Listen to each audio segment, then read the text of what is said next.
Kung gusto mong updated ka sa lahat ng bagong videos, click na ang subscribe button at notification bell.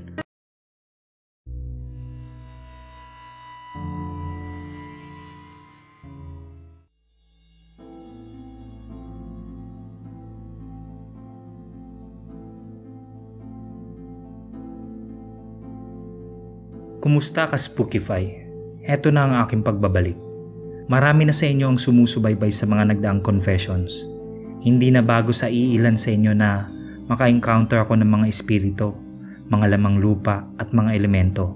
Katunayan yan, may anak pa ako sa maharlikang engkanto.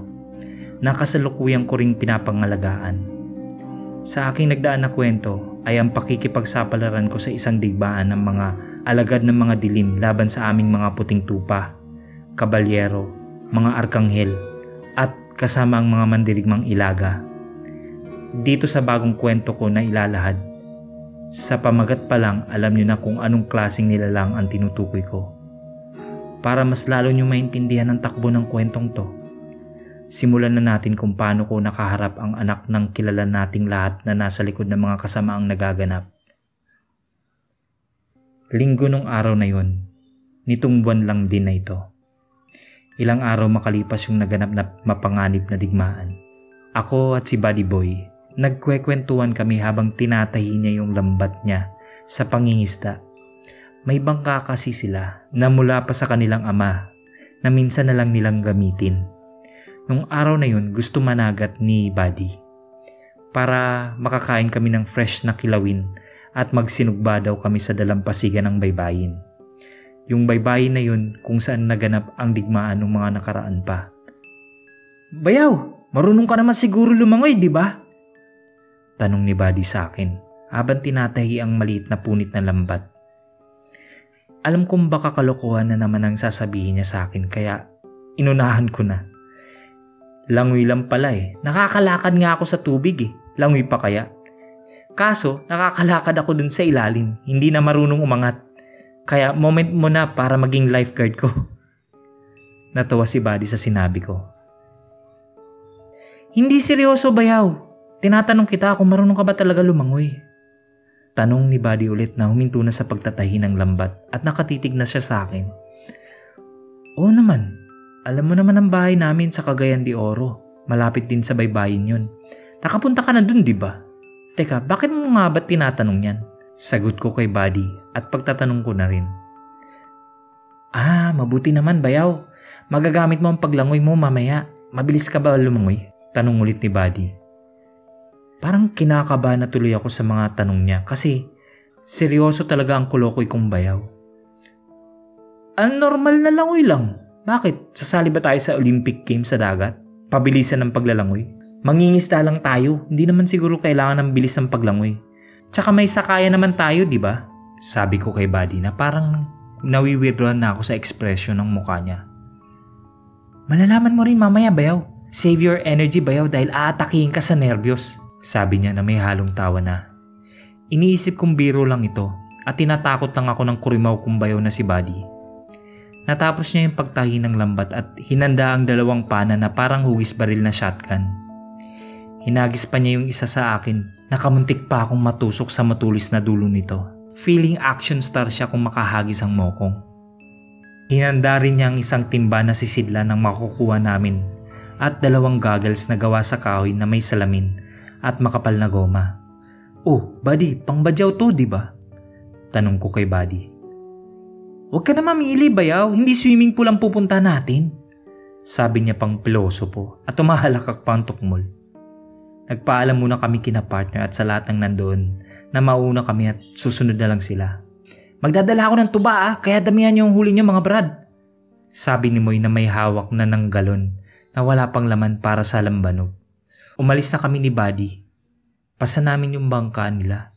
Hindi naman kasi masyadong malaki, saktong 2 o 3 tao lang ang pwedeng sumakay. Kaya hindi masyadong mabigat. Pagdating namin sa baybayin, lumusong na kami sa tubig at sinakyan ng maliit na bangka. Agad na kami nagsagwan. First time ko makasagwan at nakakangalay sa braso at kamay. Ako yung nasa unahan. Sa likod si Buddy bilang kinokontrol niya ang bangka kung liliko kami o dediretso gamit din ang sagwan niya. kabisado niya na ang mga ganun kasi isinama na daw siya noon ng ama niya nung nabubuhay pa ito. Pagdating namin sa bukana ng dagat, ang lakas ng agos sa ilalim nito. Kaya pinatigil ako ni Buddy sa pagsasagwan dahil bawal daw kontray ng agos ng tubig. Baka mabuwal kami. Tensyonado tuloy ako. Isipin mo kulay blue na yung ilalim ng dagat. Ibig sabihin nun, sobrang malalim na ito. Kailangan namin tumawid sa kabila dahil dun daw maraming isda. Pa-bounce-bounce ang bangka namin na tumatawid sa bukana na yun. Kinakabahan ako ng konti kaya nagdasal na ako na sana wag tumabang bangka dahil pag minalas at nagkamali ka ng galaw, goodbye world. Hihinto ang edad naming napakamaaga pa. Pero nung nasa malapit na kami sa kabilang pampang at natawid na namin, may isang lalaking nakatayo dito. Napaka-misteryoso ng tingin niya sa amin. Nakaitim siya na t-shirt at naka-short na black. Sino yun, Buddy? Kilala mo? Tanong ko kay Buddy. Hindi, bayaw. Ngayon ko lang nakita yan. Sagot ni Buddy. Pareho kami ni Buddy na pinapakiramdaman ng lalaking nakatayo sa pangpang at sinusundan niya kami ng tingin. Hindi siya ang kanto, bayaw. Parang tao lang din eh. Sabi ni Buddy sa akin. Oo, pero iba pakiramdam ko sa kanya, Buds. Kaya niya nga magtago ng kanyang alter ego. O sadyang wala lang talaga siyang ego. Isa lang nasa isip ko. Sabi ko kay Buddy. Ano yun nasa isip mo, bayaw? Parang napalunok pa ng laway si Buddy na pagtatanong niya sa akin. Ang nasa isip ko ay kailangan na natin makakuha ng isda, lalo mo kung binibilad sa init ng araw eh. Sagot ko kay Buddy na iniwas ko na kasi ang init ng araw na dumadampi sa aking balat. Nakahanap kami ng lugar na kung saan inilatag ang lambat. Si Buddy ang bumaba at sumisisid para masigurong ang dulong ibaba ay hindi nakalukot para hindi makawala ang mga isda. Ako naman dahan-dahan na ibinababa ang lambat para mailatag ito sa tama. Matapos naming mailatag ito ay iniikutan namin ng sakayin naming bangka ang nakalatag na lambat sa dagat. Pinaghahampas namin ng tubig para mabulabog ang mga isda at maitaboy papuntang lambat para mahuli namin ito. Pansamantala rin namin itong iniwan muna at namana muna kami ng isda na nagtatago sa ilalim ng mga corals. Hindi ko na malaya na lumalayo na pala ako sa bangka dahil nag-enjoy na ako sa ginagawa kong pamamana. At hindi ko na malayan si Buddy na sigaw na pala ng sigaw sa akin. Nung medyo narinig ko na siya, tumingin ako sa kinaroroonan niya. Hindi ko masyado maklaro ang sinisenyas niya kaya tinanggal ko ang suot kong goggles. Pagkatanggal ko ay nakita ko siyang may tinuturo malapit sa akin at sigaw siya ng sigaw. Hindi ko siya masyado marinig ang sigaw niya kaya nilingon ko ang tinuturo niya. Halos lumipad ang kaluluwa ko nang makita kong tinuturo ni Buddy. Pating na sinlaki ng 10-wheeler na truck. Napapalapit na sa akin. Hinigpitan ko ang hawak ng aking pana pero kahit alam kong hindi ito sapat para mapatay ang papalapit na malaking pating. Nagdasal ako na sana'y lumabas sa mga kakampi ko dati sa dagat na lumabas nung nakarang digmaan laban sa mga engkanto. Pero hindi na ako aabot sa aking dasal. Napakabilis nitong lumangoy. Kaya ipinapasa Diyos ko na lang ang buhay ko. Ngunit may biglang umiksena sa paparating na malaking pating. Yung lalaking nakatayo sa pangpang. Pinigilan niya ito. Hawak niya sa buntot yung malaking pating. Ganon siya kalakas para ibalibag ito palayo sa akin. Umabot malapit sa abandonadong pantalan. Nagulat ako sa ginawa niya. Kitang-kita niya paano ibinalibag ng lalaking yun na napakalaking pating. Ayos ka lang ba, kapatid? Sabi ng lalaki sa akin na papalapit. Okay lang, Brad. Medyo kinabahan lang ako ng konti. Sagot ko sa kanya na hindi pa ako makapaniwala na nagawa niya yun. Lumangoy na ako pabalik ng bangka kung saan sinalubong din ako ni Buddy sa pagsasagwan niya. Yung lalaki sumunod lang sa akin sa paglangoy.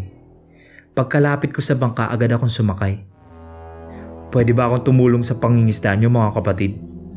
Sabi ng lalaki na nasa tubig at nakatingin sa amin ni Buddy na nakangiti.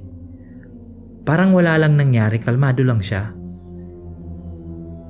Sige ba? Ano ba pangalan mo, Brad? Tanong ko sa kanya. Roosevelt. Sagot niya na paakyat na sa bangka namin. Taga saan ka, pre? Tanong ni Buddy na sumenyas na sa akin na magsasagwan. Taga dito lang, kakalipat ko lang tumira dito, mga kapatid. Sagot ni Roosevelt sa amin. tinulungan niya kami ni Buddy sa pagkuha ng lambat. At dahil konti lang ang nahuli namin, sinabi ni Roosevelt na kunin ang nahuling isda at ibalik muli ang lambat sa pagkakalatag. Sa pagkakataon na yun, sumisid siya sa ilalim at di na niya kami pinababa. Hindi namin alam kung anong ginawa niya sa ilalim ng tubig. Ano sa tingin mo ba yun? Klaseng elemento siya? Isa ba siyang shokoy? Pero wala siyang hasang eh. Isa kaya siyang alimango na nagkakatawang tao? Kung makasipit siya sa pating kanina, kapit na kapit, pinalibag pa. Sabi ni Buddy na umiiral na naman ang pagkaloko-loko. Hindi siya normal na tao, Bayaw, kaya doble ingat tayo sa kanya. Hanggat di pa tayo sigurado kung anong klaseng nilalang siya na nagpapanggap na tao lang. Maya-maya pa, sinenyasan na kami ni Roosevelt na iangat ang lambat. At nakakapagtaka, ang daming nakasabit ng mga iba't ibang klaseng isda. Paano mo ginawang Christmas tree ang lambat ko, pre? Ang daming nakasabit na isda, parang palamuti. Turuan mo ako. Pagbibiro ni Buddy na halata sa mukha ang pagkakatuwa at pagkamangha. Pero ako, tahimik lang. At nakikiramdam na ako kay Roosevelt. Marami naglalaro sa utak ko na hindi ko matutukoy pa kung ano talaga siya. Napuno yung sisidlan namin ng isda kaya bumalik na kami sa baybayin na pinagmulan namin kanina dahil alam namin na nandoon na ang lahat ng pamilya. Naghihintay na sa amin ni Buddy. Sumama na rin si Roosevelt sa amin dahil inaya na siya namin bilang pasasalamat sa pagtulong niya sa amin. Uminom ka ba ng lambanog, pre? Kasi magiinuman tayo dun. May dalang lambanog yung isa kong bayaw na lasinggero. Sabi ni Bayaw na kung makapagsabi ng lasinggero pangalawa lang yata si Moy sa kanya. Pagdating namin sa dalampasigan, sinalubong kami ni Moy at Erwin para kunin at tingnan ang kuha namin. Pinakilala na rin namin si Roosevelt sa kanila. Ibang klase ang friendly nyo, pati sa dagat nagkakaroon kayo ng kaibigan. Biro ni Moy sa amin. Sina Tina, Mama at Carla nasa tabi. Gumagawa sila ng masisilungan namin gamit ang mga nahulog na dahon ng nyug at mga kahoy sa paligid. Si partner, karga-karga niya ang maharlikang sanggol na hinihele niya. Agad na rin kami nagsiga ng apoy para sa sinugba. Kami naman ni Buddy at sina Moy at Erwin sa kilawin. Si Roosevelt tagakuha ng panggatong. Habang sa kanya-kanya kami sa aming ginagawa, sinisimula na din ni Buddy ang pagtatagay ng matamis na bumubulapang lambanog. Nagkwento si Roosevelt tungkol sa buhay niya at nalaman namin na isa pala siyang mayaman daw kuno. Pero ang pinagtataka ko, lagi niya tinitingnan o sinusulyapan ng anak ko. Akala ko nung una si partner ang tinitingnan niya. Kaya medyo nakaramdam ako ng pagka-insecure sa kanya. May itsura kasi si Roosevelt, pero mas hamak na lamang ako. Nung kumakain kami, naitanong niya sa akin tungkol sa bata. Kapatid yung bata na yan, hindi anak ng partner mo, no? Tanong niya na nakangiti. Nagtinginan kami ni Buddy. Buti na lang at medyo distansya kami sa iba naming kasama, kaya kami-kami lang ang nakakarinig. Busy rin kasi sila sa pagkain at pagkakwentuhan. Sa tanong niyang yun ay para akong nainis sa kanya pero pinipigilan ko lang. Paano mo nalaman? Si Buddy nang nagtanong. Nakita kasi ni Buddy ang expression ko na wala na sa mood. Alam ko lang, nararamdaman ko, dugong maharlika at dugong puting tupang nananalatay sa bata. Sabi ni Roosevelt habang umingiti, habang umunguya ng pagkain. Naramdaman na ni Buddy na uminit ng ulo ko at tinititigan ko na si Roosevelt sa mga oras na yun. Kaya napalingon ng lahat sa amin. Hey, don't talk with your mouth is having food inside. Pambasag na joke ni Buddy kasi alam niya na naglalagablab ng tensyon ko at ni Roosevelt. Bayaw, bakit mo naman binitawan yung plato? Nirarayuman na ba kamay mo? Patuloy na pangungulit ng mga biro ni Buddy. At pinulot niya yung plato ko at tinugasan sa tubig dagat at kinuhaan ako ulit ng pagkain. Kaya kami na lang ni Roosevelt ang nagkaharap sa kinaroroonan namin. Ano ka ba talaga? Bakit mo alam ang mga tungkol sa amin? Mahina kong tanong sa kanya na tinititigan ko siya. Sige kapatid, sasabihin ko ng totoo. Isa akong itim na tupa. Gaya nyo, pero magkaiba lang tayo. Liwanag kayo, sa dilim ako. Relax lang ha. Hindi ako nagpakilala sa inyo para maghanap ng gulo. Tinulungan ko pa nga kayo, di ba? Sagot niya na nakatitig rin sa akin. Anong pakay mo sa amin? Tanong ko sa kanya. Simple lang kapatid. Hihilingin ko sa iyo ang akin na yung anak mo. O kaya ang partner mo. Aanakan ko siya. Tapos isasauli ko lang siya sa iyo. Sabi niya na tumatawa na parang demonyo kaya napalingon ulit sila lahat sa amin. Abangan ang kahantungan ng mainit naming usapan ng alagad ng dilim na nakaharap ko.